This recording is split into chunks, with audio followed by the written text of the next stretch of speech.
तो बच्चे बीच में डिसकनेक्शन की वजह से वीडियो रुक गया था। नेक्स्ट वेडिंग है ट्रूथ वैल्यू। तो बच्चे if any proposition is true then its true value is denoted by T, और if any proposition is false then its truth value is denoted by F. तो truth table के अंदर अगर कोई proposition का result true है तो हम टी से डिनोट करेंगे, और अदरवाइज अगर फॉल्स है तो एफ से डिनोट करेंगे। जैसे एग्जांपल के तौर पे the sunshine is the night. बच्चे सूर्य जो है वो कभी भी नाइट के अंदर राइज नहीं होता, तो इसकी ट्रूथ वैल्यू क्या होगी? फॉल्स, यानी ये स्टेटमेंट गलत है। सूर्य चमकता बच्चे रात में नहीं है, वो दिन में चमकता है, तो इसलिए सूर्य जो उगता है, या आपने कहते हैं सूर्य जो उगता है वो दिन में उगता है, नाइट में नहीं, तो ये फॉल्स स्टेटमेंट है। स्काई इज़ ब्लू, आसमान नीला है, बिल्कुल सही बात है, तो ट्रूथ वैल्यू क्या हो गई इसकी? ट्रू। तो इस तरीके से हम ट्रूथ वैल्यू डिनोट करते हैं। फॉल्स है तो एफ से और ट्रू है तो टी से। अब ट्रूथ टेबल कैसे बनाते हैं? The table which expresses the truth value of a compound proposition. अब बच्चे कंपाउंड प्रोपोजिशन का मतलब होता है कि दो सेंटेंस कनेक्शन से जुड़े हों। कोई दो सेंटेंस होंगे जो किसी कनेक्शन से अगर जुड़े हुए हैं तो उन्हें कंपाउंड प्रोपोजिशन बोलते हैं। On the basis of truth value of its components proposition. इस लाइन को हम एग्जाम्पल के थ्रू समझेंगे। तो ट्रूथ टेबल के लिए हमारे पास कोई दो सेंटेंस होंगे जो आपस में जुड़े होंगे किसी ना किसी कनेक्शन से, तो उन कनेक्शन से जोड़ने के बाद जो रिजल्टेंट बनेगा उसके बारे में हम पता लगाएंगे कि वो ट्रुथ है या फॉल्स है, यानी वो रिजल्ट ट्रू है या फॉल्स है। तो इसको एग्जांपल से समझेंगे। उसके अलावा पहले इसके टाइप्स पढ़ते हैं। तो बच्चे प्रोपोजिशंस जो हैं वो दो टाइप के होते हैं, सिंपल या फिर एटॉमिक, और दूसरा होता है कंपाउंड। कंपाउंड का मतलब अभी भी बताया है, दो सेंटेंस किसी ना किसी कनेक्शन से जुड़े होंगे। कनेक्शन का मतलब लॉजिकल होगा, इफ़ एंड ओनली इफ़ और देन। तो ये कई सारे हम पढ़ेंगे बच्चे आगे। तो सबसे पहले डेफिनेशन पढ़ रहे हैं, सिंपल और एटॉमिक प्रोपोजिशन किसे कहते हैं। तो सिंपल या एटॉमिक प्रोपोजिशन किसको कहते हैं? जिसके अंदर कोई लॉजिकल कनेक्शन नहीं होगा। The sentence which has no logic connective. Logic connective में कौन कौन आएंगे? एंड, और, इफ़ एंड ओनली इफ़। तो बच्चे ये सारे क्या होते हैं? Logical connective. तो अगर किसी सेंटेंस में इनमें से कोई भी लॉजिकल कनेक्टिव नहीं है तो बच्चे वो सेंटेंस क्या कहलाएगा? सिंपल या फिर एटॉमिक प्रोपोजिशन। और सिंपल और एटॉमिक प्रोपोजिशन की एक प्रॉपर्टी होती है कि उसके अंदर एक सब्जेक्ट होगा और एक प्रीडिकेट होगा। प्रीडिकेट का मतलब जो उसकी विशेषता बताएगा, उसकी क्वालिटी बताएगा। तो मैंने दूसरी डेफिनेशन लिखी। तो सिंपल या एटॉमिक प्रोपोजिशन किसे कहते हैं? The proposition which has one subject and one predicate. Predicate मतलब जो उसकी खूबी बताए, उसकी विशेषता को बताए, क्वालिटी को बताए, इज नोन एज सिंपल और एटॉमिक प्रोपोजिशन। और प्रोपोजिशन को डिनोट किससे करते हैं? मान लो किसी को पी नाम से बोल दिया, मतलब किसी पूरे स्टेटमेंट को पी नाम दे दिया, ऐसे किसी स्टेटमेंट को क्यू नाम दे दिया, तो ये सारे प्रोपोजिशंस को रिप्रेजेंट करने के तरीके हैं। तो जैसे मैंने लिखा द हाउस इज़ ब्यूटीफुल, और इसको एक प्रेपोजिशन नाम दे दिया पी, और तीन इक्वल के साइन लाएंगे, इसको इक्विवेलेंट बोलते हैं। तो p is equivalent to this statement. तो यहाँ पर पी जो है वो प्रेपोजिशन का काम कर रहा है, जो कि अपने आप में ये लाइन रखता है। तो द हाउस इज़ ब्यूटीफुल, तो बच्चे हाउस हो गया हमारा सब्जेक्ट, और वो हाउस सुंदर है, तो ब्यूटीफुल उसकी क्या हो गई? प्रीडिकेट, उसकी खूबी, उसकी विशेषता। ऐसे ही द फ्लावर इज़ पिंक, तो फ्लावर तो सब्जेक्ट हो गया, और वो कलर में पिंक है, तो वो उसका क्या हो गया? प्रीडिकेट, उसकी खासियत, उसकी क्वालिटी। तो बच्चे इसे बोलते हैं सिंपल या एटॉमिक प्रेपोजिशन। दूसरा आता है कंपाउंड प्रोपोजिशन। तो बच्चे कंपाउंड प्रोपोजिशन किसे कहेंगे? जिसमें दो सेंटेंस किसी ना किसी लॉजिकल कनेक्टिव से जुड़े होंगे। अब लॉजिकल कनेक्टिव में एंड हो सकता है, और हो सकता है, इफ़ एंड ओनली इफ़ हो सकता है, इफ़ देन हो सकता है। तो ये कई सारे लॉजिकल स्टेटमेंट है जो हम आगे अभी पढ़ेंगे। तो लॉजिकल कनेक्टिव क्या होते हैं वो आगे देख रहे हैं हम अपने। तो पहले कंपाउंड प्रोपोजिशन और देख लो। The statement which is formed by two sentences by using logical connectives. कोई दो सेंटेंस आपस में कनेक्टेड हो, किससे? लॉजिकल से। तो टू और more proposition when are formed by various connective to form a single composite sentence. तो दो प्रपोजिशंस जो किसी कनेक्टिव से जुड़कर एक सिंगल कंपोजिट सेंटेंस बनाएगी, उसे हम कहेंगे कंपाउंड प्रोपोजिशन। तो कंपाउंड प्रोपोजिशन का मीनिंग हम देख चुके हैं कि दो सेंटेंस के बीच में क्या होगा? Logically connection. तो वो कैसे होगा? जैसे मान लो अपनों ने एक प्रीमिसिस लिया द स्काई इज़ ब्लू, और एक प्रीमिसिस लिया द रोजेज आर रेड। अभी तक तो दोनों के दोनों अलग अलग हैं, यानी सिंपल या एटॉमिक प्रोपोजिशन है। पर अगर इन दोनों को कंपाउंड प्रोपोजिशन बनाना है तो इन दोनों को कनेक्ट कर दो। तो हमने क्या लिखा, the sky is blue and the roses are red. अगर ऐसा लिख दिया तो इसका मतलब ये दो स्टेटमेंट को हमने ऐड कर दिया, जोड़ दिया, और जोड़ने के लिए हमने कनेक्शन में कौन सा सिंबल यूज़ किया, एंड। तो इसे बोलते हैं कनेक्टिव। कनेक्टिव का मतलब दो सेंटेंस को जोड़ने वाला लॉजिकल एक्सप्रेशन। तो बच्चे ये अब पूरी कंप्लीट लाइन क्या बन गई, कंपाउंड प्रोपोजिशन, जिसमें दो स्टेटमेंट थे जो किसी लॉजिकल कनेक्टिव से जुड़े हुए हैं। इट इज़ रिटन एज, इसको लिखेंगे कैसे बच्चे, इस पूरी लाइन को हमने रिप्रेजेंट किया है पी से, तो पी लिखा, एंड एज इट इज़। और बच्चे रोजेज आर रेड को हमने क्यू नाम दिया हुआ है, तो स्मॉल क्यू, तो ये द लिखा हुआ है, अगर कंफ्यूज हो रहे हो तो द रोजेज आर रेड। ठीक है बच्चे, तो इस तरीके से इसको सिंबॉलिकली लैंग्वेज में ऐसे लिख सकते हैं। अब लॉजिकल कनेक्टिव्स क्या होते हैं, क्योंकि कनेक्शन वर्ड आ रहा है बारी बारी, तो वो कनेक्टिव्स में, लॉजिकल कनेक्टिव्स में कौन कौन होते हैं। तो बच्चे पेपर में क्वेश्चन पूछ सकता है कि लॉजिकल कनेक्टिव को डिफाइन करो, तो आप लॉजिकल कनेक्टिव की डेफिनेशन लिखकर उसके अंदर कुछ 4-5 अपने पास जो होंगे, कंजक्शन यानी एंड, और डिजक्शन, तो ये सब पढ़ा रहा हूँ, if and then, if and only if, तो ये सब लॉजिकल कनेक्टिव्स हैं। तो थोड़े साइड में लिखे हमने। लॉजिकल कनेक्टिव्स में कौन कौन है, एंड, और, not, if and only if only then, यानी इफ़ और देन। ठीक है बच्चे, तो ये 5 अपने पास मेनली लॉजिकल कनेक्टिव्स हैं।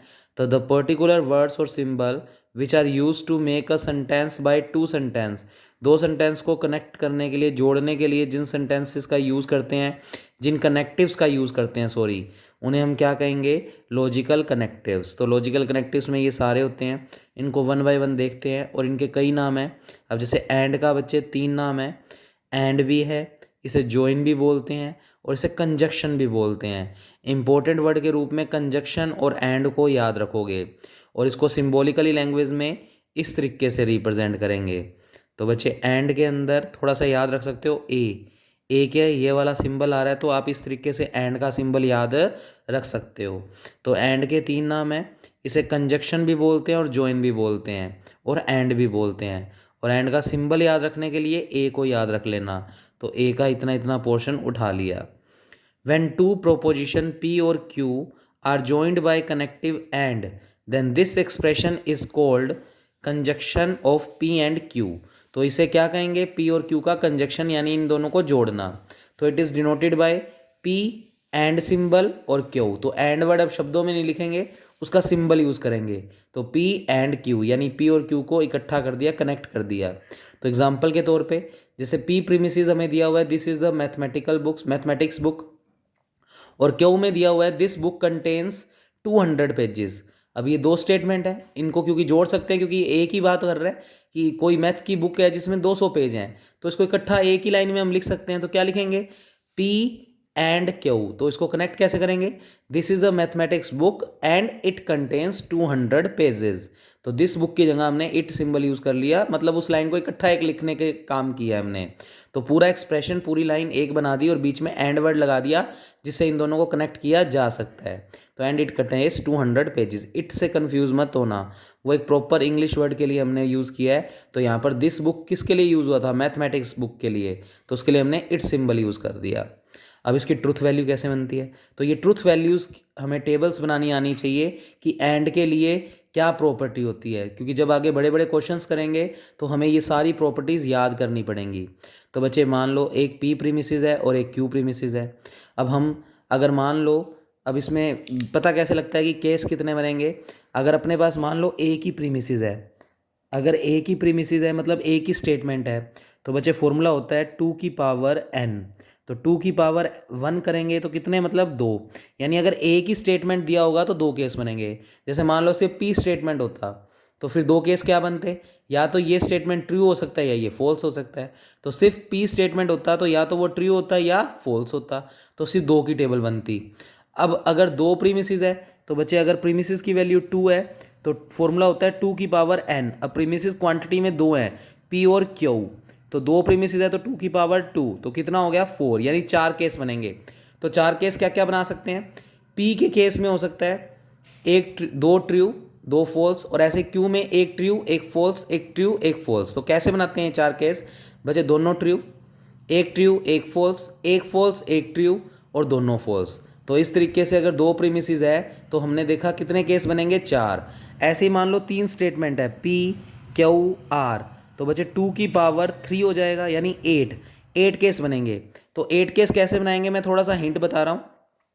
तो बच्चे मान लो ये P है और Q है, तो जो 8 केस बनाओगे तो P में पहले 4 बार T लिख लोगे और 4 बार लिख लोगे फॉल्स। तो 8 केस की टेबल इस तरीके से बनाते हैं। फिर क्यू में एक ट्रू एक फॉल्स, एक ट्रू एक फॉल्स, एक ट्रू एक फॉल्स, एक ट्रू एक फॉल्स। तो इस तरीके से अगर आप केस बनाओगे तो 8 के 8 केस बन जाएंगे। तो आपने थोड़ा बहुत बच्चे पढ़ रखा होगा परमुटेशन, तो उसके अंदर यही काम करते हैं। तो बच्चे वापस सुने, अगर अपने को सिर्फ एक ही स्टेटमेंट दिया होगा तो उस केस में 2 ही केस बनेंगे। अब 2 केस क्या बनते हैं, अगर मान लो सिर्फ एक ही स्टेटमेंट होता P, तो बच्चे या तो वो स्टेटमेंट ट्रू होता है या फॉल्स, तो 2 ही केस बन पाते। आगे क्यू के लिए तो काम ही नहीं करेंगे क्योंकि प्रीमिसेस ही एक ही गिवन है। और अगर 2 प्रीमिसेस गिवन है यानी P और Q, तो 2 की 2 यानी 4 केस बनेंगे। अब 4 केस कैसे बनाते हैं वो भी सुन लो। तो P और Q लिखो बच्चे, 2 बार लिखो ट्रू, 2 बार लिखो फॉल्स, और क्यू में ट्रू फॉल्स। तो मैंने आपको तीनों के लिए बता दिया, इससे बड़ा तो हमारे पास आएगा ही नहीं। तो बच्चे इस तरीके से आप इनके प्रीमिसेस बनाने याद रखेंगे कि केस कैसे बनाएंगे। तो बच्चे देखो, P और Q के लिए केस ऐसे ही बनाए हुए हैं। पहले P में 2 ट्रू रख दो, फिर 2 फॉल्स, और Q में एक ट्रू एक फॉल्स, एक ट्रू एक फॉल्स। तो बच्चे अब P एंड Q निकालना है। तो P एंड Q बच्चे रिजल्ट याद रख लो। अगर अपने पास P एंड Q निकालना है तो बच्चे इस टेबल के अंदर दोनों प्रीमिसेस को देखना है। अगर कोई भी एक फॉल्स है तो स्टेटमेंट फॉल्स ही लिखना है, तो अदरवाइज ट्रू। अब देखो जैसे इसके अंदर एक भी फॉल्स नहीं आ रहा तो ट्रू, और अगर एक भी फॉल्स आ रहा है, जैसे इसमें भी एक फॉल्स आ रहा है, इसमें भी एक फॉल्स आ रहा है, और इसमें भी एक फॉल्स आ रहा है, तो अगर एक भी फॉल्स आ रहा है तो रिजल्ट फॉल्स ही लिखेंगे। तो साइड में मैंने शब्दों में लिखा जिससे आपको एंड स्टेटमेंट याद रहे कि जब भी किन्हीं दो प्रीमिसेस के बीच में एंड सिंबल का यूज़ करेंगे तो आउटपुट हमें क्या मिलेगा। अगर दोनों के अंदर एक भी फॉल्स है तो फॉल्स, अदरवाइज ट्रू। तो इनमें भी फॉल्स था एक, इसमें भी एक फॉल्स है, इसमें भी एक फॉल्स तो है ही, 2 फॉल्स हैं पर एक फॉल्स तो है, तो इसका मतलब फॉल्स, और अदरवाइज ट्रू। तो क्या लिखता, यदि एक भी फॉल्स है तो स्टेटमेंट फॉल्स ही होगा एंड कंजक्शन में। तो एंड वाले में हमेशा याद रखना है कि अगर अपने दोनों स्टेटमेंट में एक भी फॉल्स है तो फॉल्स, अदरवाइज ट्रू। ऐसे ही एक और पढ़ा रहा हूँ बस बच्चे, उसके बाद आज की वीडियो कंप्लीट कर देंगे। तो नेक्स्ट हेडिंग है डिसजंक्शन। पहले था कंजक्शन, अब डिसजंक्शन, या इसको बोलते हैं मीट, या इसको बोलते हैं और। तो बच्चे और का सिंबल जस्ट अपोजिट है एंड का, तो एक का रट्टा मरवा दिया कि एंड में ए याद रख लेना, तो और में बस उसका उल्टा। अब डिसजंक्शन में क्या होगा, तो बच्चे उसकी ट्रुथ टेबल देखते हैं। तो when two proposition P and Q are joined by connective OR, अगर P और Q को हम OR और कनेक्टिव से जोड़ दें तो इस ऑपरेशन को क्या कहते हैं, डिसजंक्शन। और इसको डिनोट किससे करते हैं, P और का सिंबल ये है और Q। तो बच्चे इस तरीके से याद रखोगे इसको। अब जैसे मान लो P स्टेटमेंट है आई शैल रीड द बुक, और Q स्टेटमेंट है आई शैल गो टू मार्केट। भाई या तो मैं किताब पढ़ूंगा या मार्केट जाऊंगा, दो में से एक ही बात हो सकती है ना। तो इसको अपने और कनेक्टिव से जोड़ेंगे, तो क्या लिखा हमने, P और Q। I shall read the book, या तो मैं बुक स्टडी करूंगा या मैं मार्केट जाऊंगा, तो और कनेक्टिव से जोड़ा है इसलिए हमने इसको P और Q से रिप्रेजेंट किया है। अब वही दो प्रीमिसेस लिए हुए हैं तो 4 केस बनेंगे। पहले P में 2 बार T, फिर 2 बार फॉल्स, और Q में एक बार T, एक बार F, एक बार T, एक बार F। अब P और Q क्या कहता है बच्चे, इन दोनों प्रीमिसेस में अगर एक भी ट्रू है तो उस केस के अंदर ट्रू, दोनों फॉल्स हैं तो फॉल्स। तो देखो ध्यान से, यदि एक भी ट्रू है तो P और Q की वैल्यू ट्रू होगी। अगर एक भी ट्रू है तो ट्रू, अदरवाइज फॉल्स। तो बच्चे एक भी ट्रू, इसमें 2 ट्रू हैं, एक तो ट्रू है ही, अगर एक भी ट्रू तो ट्रू, इन दोनों में ये ट्रू है तो एक भी ट्रू तो ट्रू, एक भी ट्रू तो ट्रू, अदरवाइज फॉल्स। तो याद रखना कि कंजक्शन के अंदर एक भी फॉल्स तो फॉल्स, और डिसजंक्शन के अंदर यानी और के अंदर एक भी ट्रू तो ट्रू, अदरवाइज फॉल्स। तो इस तरीके से मैंने लिखा भी, यदि एक भी ट्रू है तो P और Q की वैल्यू ट्रू होगी, और दोनों फॉल्स तो फॉल्स, दोनों फॉल्स तो फॉल्स। तो ये याद रखने की जरूरत नहीं है, इससे कंफ्यूज हो गए तुम। तो सिर्फ एक ही लाइन याद रखो कि कंजक्शन के अंदर अगर एक भी फॉल्स है तो फॉल्स, अदरवाइज ट्रू, और डिसजंक्शन के अंदर एक भी ट्रू है तो ट्रू, अदरवाइज फॉल्स। तो बच्चे आज की क्लास में हम इतना ही करेंगे। कल हम इसके आगे की लॉजिकल कनेक्टिव्स और भी पढ़ेंगे। तो लॉजिकल कनेक्टिव्स में और भी कई सारे केस हैं। ये कंजक्शन और डिजक्शन पढ़ा है, कल हमने नोट पढ़ना है, इफ़ एंड ओनली इफ़ और भी अदर्स। तो बच्चे कल की क्लास इंपॉर्टेंट है, उसके लिए आपको कंजक्शन और डिजक्शन याद होना चाहिए। तो ये आप पढ़कर आना। इन केसेस के बारे में देखना कि जब अगर एक ही स्टेटमेंट हो तो दो केस बनेंगे, ट्रू और फॉल्स। अगर दो स्टेटमेंट है तो चार केस बनेंगे। तो किस तरीके से बनाएंगे, दो ट्रू दो फॉल्स, एक ट्रू फॉल्स ट्रू फॉल्स। अगर दो प्रीमिसेस ही हैं और अपने पास प्रीमिसेस तीन है, तो मैंने यहाँ पर तीन लिखने थे बच्चे। तो पी क्यू और आर। तो यहाँ पर थोड़ा सा मैं गलत बता गया बच्चे, 8 केस में ध्यान से देखना। अगर तीन प्रीमिसेस है तो 8 केस बनेंगे, तो पी क्यू और आर। और ध्यान से सुनना, पी में तो लिखोगे 4 ट्रू 4 फॉल्स, क्यू में लिखोगे 2 ट्रू 2 फॉल्स, फिर 2 ट्रू और 2 फॉल्स, और क्यू में लिखेंगे true false true false true false true false. तो बच्चे इसको लिख लेना साइड में कहीं भी। तो तीन केस होंगे, तीन प्रीमिसेस होंगे तो 8 केस बनेंगे। तो पी में तो 4 ट्रू 4 फॉल्स, क्यू में 2 ट्रू 2 फॉल्स 2 ट्रू 2 फॉल्स, और आर में true false true false true false. इस तरीके से आप 8 केस बनाकर फिर आगे अगर एंड लगाना है या और लगाना है तो उस तरीके से हम उसको सोल्व करेंगे। तो बच्चे तीनों को एक साथ सोल्व नहीं कर सकते, पी एंड क्यू सोल्व होगा, फिर क्यू एंड आर होगा। तो वो आगे सब कुछ समझाऊंगा मैं। यहाँ तक का आप काम नोट कर लेना बच्चे। तो कंजक्शन और डिजक्शन तक आप पढ़कर आओगे। Okay, thank you class.